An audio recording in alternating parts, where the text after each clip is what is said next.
Welcome back. Now, political parties are revving up their campaigns, including the Freedom Front Plus and the ACDP. We're just 5 days before the polls, and the leaders of both parties are joining us tonight on Face the Nation to discuss their campaigns, their prospects in these elections, and of course their promises to you as the electorate. So joining us tonight, Dr. Pieter Groenewald in studio with us. Thank you so much for making time. Good evening. Good evening. Thank you. We're also joined by Reverend Kenneth Meshoe, who is the leader of the ACDP. Reverend Meshoe, thank you so much for also joining us tonight. Good evening.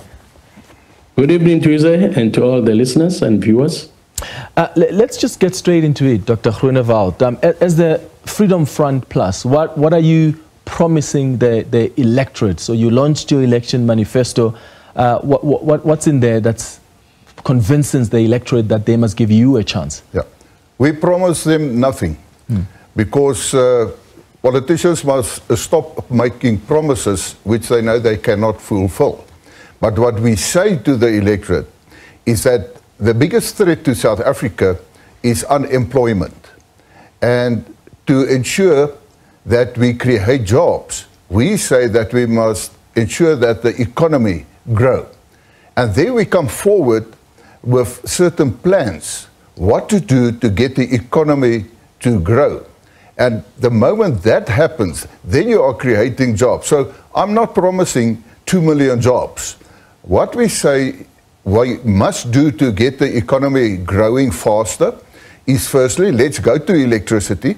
And we have, for instance, the proposal to say that electricity and the theft of electricity must be criminalized. At the moment it is not.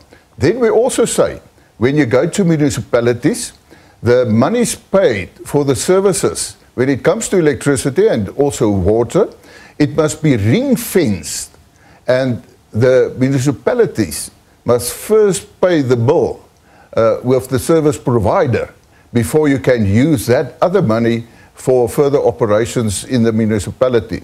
We also say that we must curb the powers of the unions. They have too much power. We also say that the infrastructure, and it goes down to the level of municipalities again, must be addressed properly because they don't do the job. I mean, you can't expect someone to start a business, but when it comes to the roads and the supply of electricity or water are creating problems. Therefore, we say those are matters that must have a priority to attend to make it conducive for potential investors from overseas as well as local investors to expand their businesses. In a capital system that we have experienced over the years, are you not worried about the implications of you curbing the powers of the unions and how that can lead to the exploitation of workers? No. You must remember there must always be a balance between the interests of the employers and the employees. We believe in that. But they have too much power in this sense. We say, if they have an illegal strike, for instance, then the union must pay the damages. If they have a march and there are damages, then the union must be held responsible for that. That is what we mean. I mean, you have a situation where certain employees, it's just almost impossible to get rid of them if they did something wrong or when they do not perform well. Therefore, we have to look at that. All right. Reverend Meshoe, what is your selling point as the ACDP? Well, the ACDP says we can ensure that the climate is conducive for job creation. But the number one thing that should be done is to eradicate crime in South Africa. We know that when crime levels are as high as we have in our country, potential investors will not come to invest because their lives might be endangered, their properties might be endangered. As you know that in South Africa, when people and some workers are not happy with what is happening with the business or with transport, people find it easy to destroy property, and to torch whatever they blame for their inconveniences. You have workers who go to work using trains, burn down coaches. Those who use buses, burn down buses, torch buses. Why? Because they are late at work. So we are saying the number one thing that should be done before we think about growing the economy, we should think about removing criminality, dealing with the criminals, because our present government is very soft on crime, on dealing with criminals.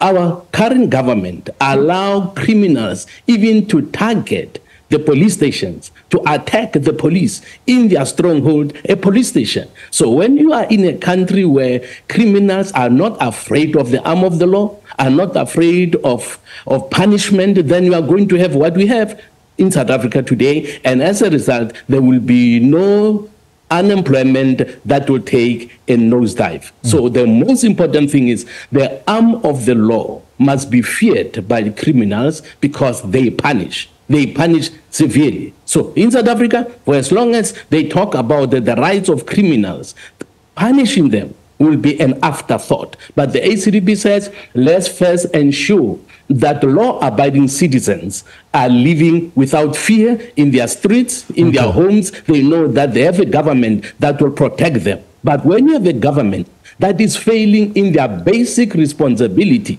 which is to ensure that citizens are living without fear of being attacked, of being raped, or so on, then we are in trouble. So the ACDP says, let's start by eradicating crime. If you eradicate crime, you are making the atmosphere conducive for job creation. That's where it starts. And once job creation is happening, job creation because the atmosphere is conducive, then people who want to invest will be attracted to this place that they will feel safe in. Our space of creating jobs or growing the economy is not safe at this stage. That is why growth in the economy is very, very minimal because of the element of fear, which we, ACDP, want to transfer it to the criminals. All right. Dr. Groenewald, what is your party's position on issues like employment equity? Do you believe in legislation that helps address the injustices of the past and level the playing field between black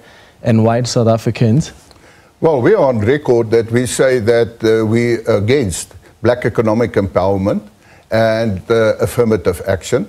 We said from the start, in the 90s, when those legislation were proposed in Parliament, that it is going to ruin the economy. And that's exactly what happened.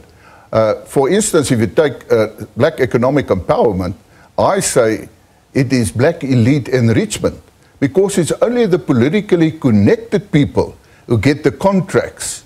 And the other day there was a research study done by the Institute for Race Relations, and it found that 85% of specifically black people in South Africa did not benefit in any way from black economic empowerment.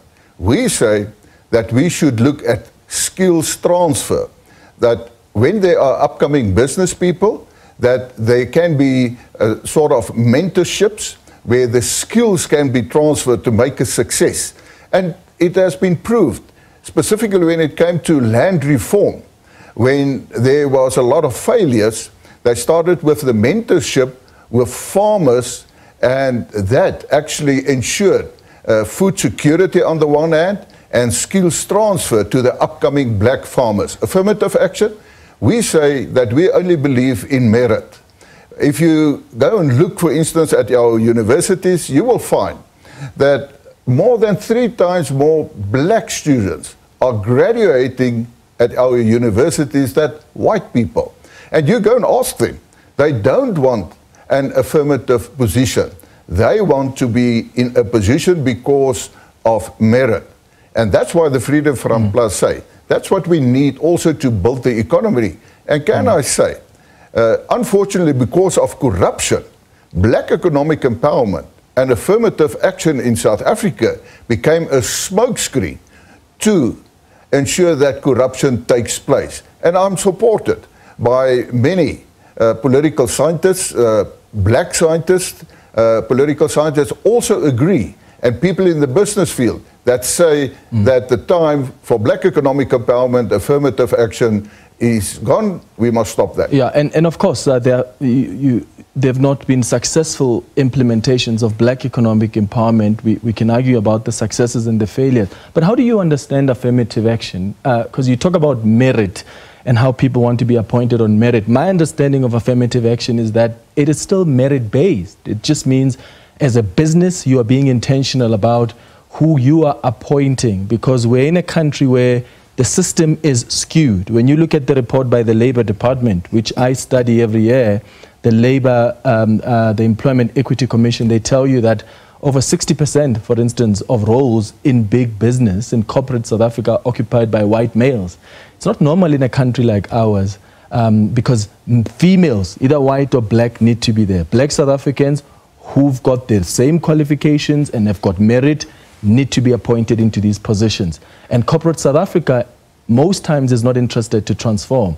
Are you comfortable as the Freedom Front Plus with the system where there's white males that are occupying positions when in fact the companies could be deliberate in their transformation to ensure there are people also who qualify, white females, black females, also black males who can occupy those positions? Yeah. Let me first say, I have no problem if they occupy people of all races.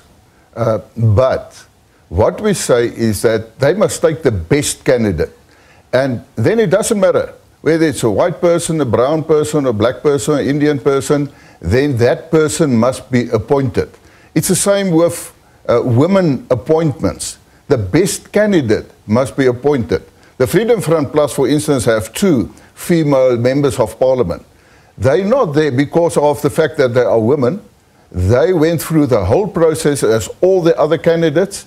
They ended high up on the list on merit. And they are in those positions because of merit. Therefore, we say that there shouldn't be color when it comes to qualifications. What must happen if there's a black and white person who've got the same qualification, equally skilled? Well, if it's equally skilled, then it depends on that specific company, because there may be some other factors. You must remember, many companies, for instance, want certain tests to be made. Look at personalities for that specific business, what they have.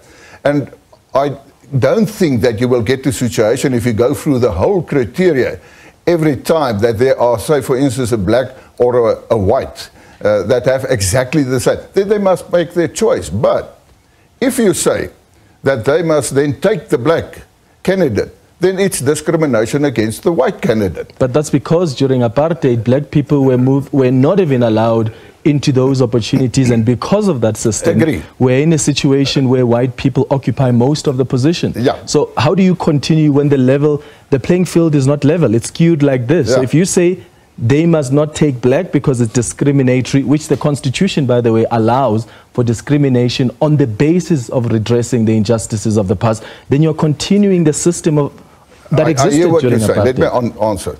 Firstly, you say the Constitution allows for discrimination. So actually, only if it's based on redress doesn't matter. of the injustices of the past. It doesn't matter. It allows discrimination. That's a problem with the Constitution. But firstly, I also want to say that you must remember that it's 30 years after 1994. Where are we now? And we must stop trying to fight for a better past. We must now start fighting for a better future. And for the future, and I'm coming back to what I said, we must get the economy to grow. Okay. Then we say, let's get the best people to do the job. Reverend Meshoe, on affirmative action, what's your position as the ACDP? Since 1994, the ACDP supported affirmative action to redress the injustices of the past.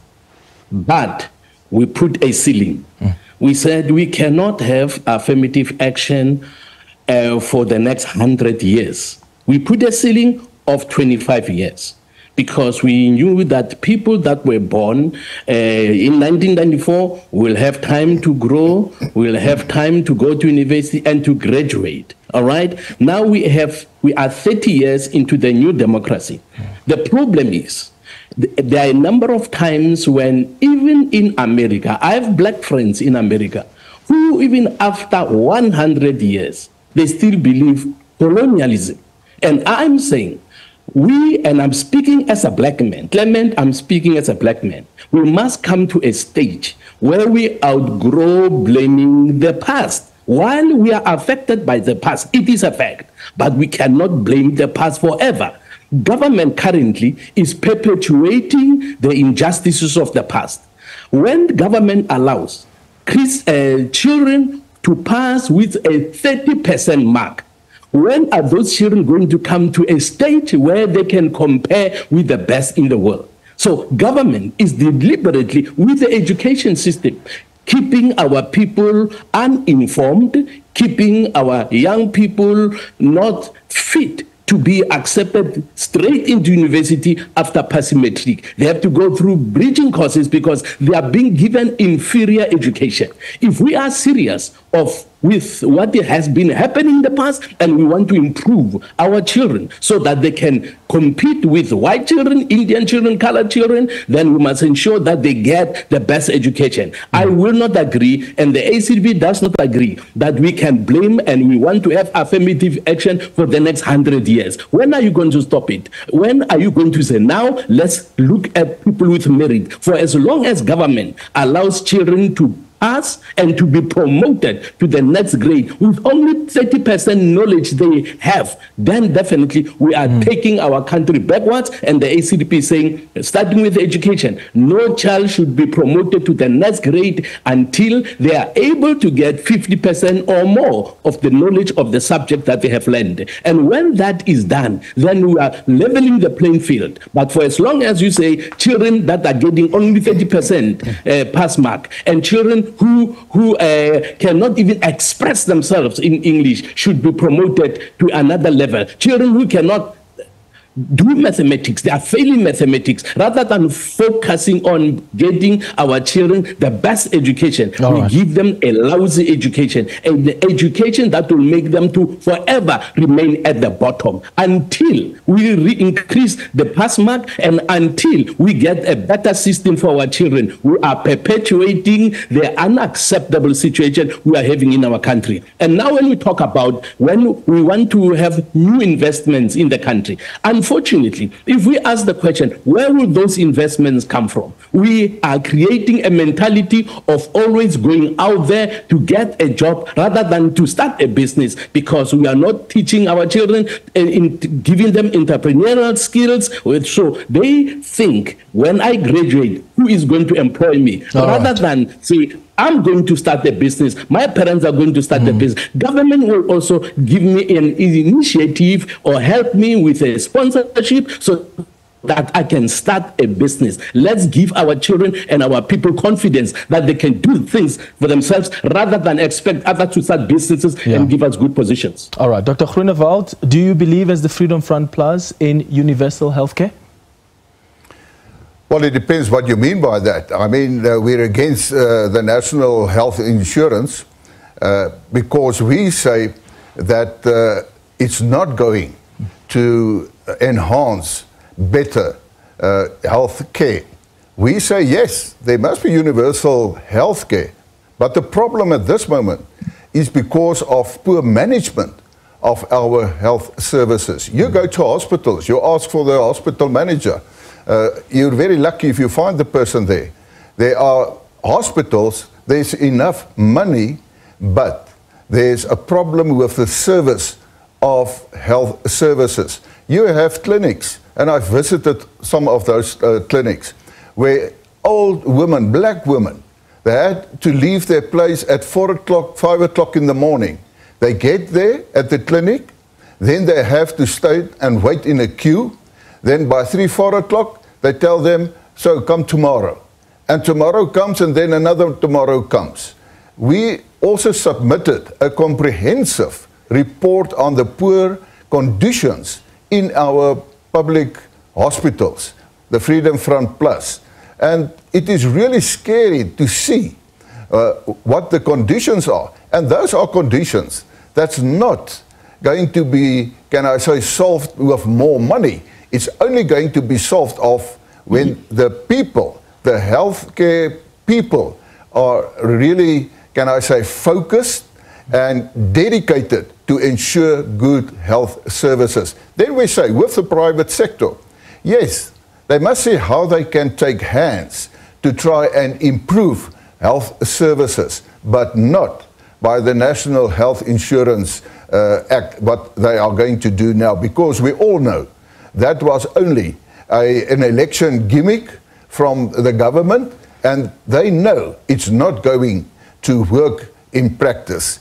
In fact, we're going to get a situation where medical doctors are going to leave South Africa, because we must remember there are certain clauses in that act that is really detrimental to practitioners in the health service department. Yeah, Reverend Meshoe, your position on the National Health Insurance? NHI in its current form will not make services easily available to all South Africans. People who are saying that are politicians who just want votes. There are medical doctors in South Africa who are saying it will not work. Why? Because firstly, there is no money for it. Number two, you do not have doctors. You do not have health workers. How are you going to run such a system when you don't have money, when you don't have doctors, when you don't have health workers, you don't have nurses? Who's going to ensure that this free health care that is being spoken about in any hospital you want, any private hospital you want, you can just walk in there and say, it is my right to get services here, when there is no medication? Okay? When there is no medication in hospitals and in clinics, and there are no workers in hospitals and in clinics, and the current ones that you have are going to leave the country. They are going to run away because they know it will be impossible. Workload is going to be increased on them because of shortage of staff. So politicians in South Africa are not honest, they are not truthful, they are not concerned about the health and welfare of the people. They just want votes. And after getting the votes for the next 5 years, they are going to forget the people suffering, and they are going to look at what next to bring, so that the people can think we care. It is not free services that are saying to the public, government cares. It is quality services. Quality services. On paper, you'll be told everything is free, but what do you get out of what is called free? What do you get out of it? So NHI, in its present form, will not work. Government was unfortunate, or the ANC was not truthful in running away from answering the question, where are you going to find money? They can't even pay their own doctors. Doctors are protesting, doctors are striking because they cannot be employed, and when we ask why, they say there is no money. So if there is no money to pay the current doctors and nurses, there is no money, where are you going to get money to pay millions, more than 60 million South Africans, and give them free health care? It's not going to work. It's a lie. It's a deception as far as we are concerned. It's the ACDP. Reverend Meshoe, Dr. Groenewald, I appreciate your time on Face the Nation tonight. And thanks to you for watching the Thursday edition of Face the Nation. We'll be back on Tuesday at 8 p.m. Have a good evening. Cheers.